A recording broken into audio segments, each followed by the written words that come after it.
In this video, I'm gonna teach you how to use Minecraft Noteblock Studio. It's a very easy process, so make sure to follow along.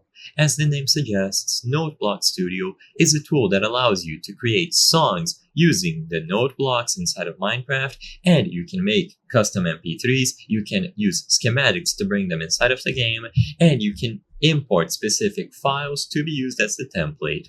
You will notice that if we go to the original website, at stuffbydavid.com/mcnbs, it is no longer being updated. So this was used back in 2018, but sadly the developers stopped updating it. So if you want to get the updated version, what you have to do is download Open Noteblock Studio. So it is essentially the same name, but with Open on the front. And this one is still being updated as of 2024 and 2025.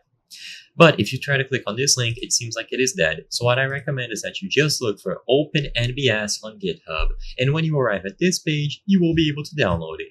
So when you arrive at this page, choose the releases option at the right side of the screen, so over here, or click on this link. You can download Open Noteblock Studio here. It will redirect you, you just scroll down, and you will find the installer here. So just run this executable file. Once the installation process is complete and you open it up, you will be met with this screen. So you will be able to create a new song from scratch. You can load a song using a file designed for this program, and you can generate songs out of a specific sound file. So choose whichever function you want to use. For this video, I'm going to be focusing on creating a new song, but of course you can load in any existing file that you want to use.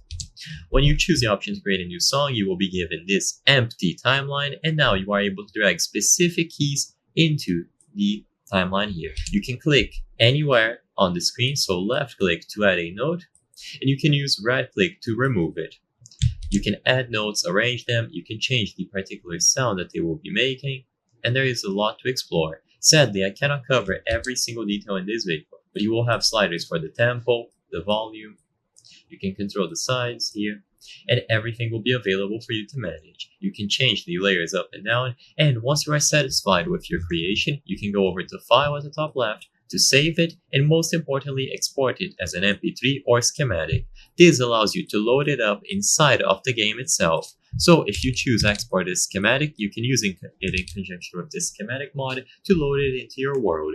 I hope I was able to help you on how to use Minecraft Noteblock Studio. If this video helped you, please be sure to leave a like and subscribe for more very easy tips. Thank you for watching.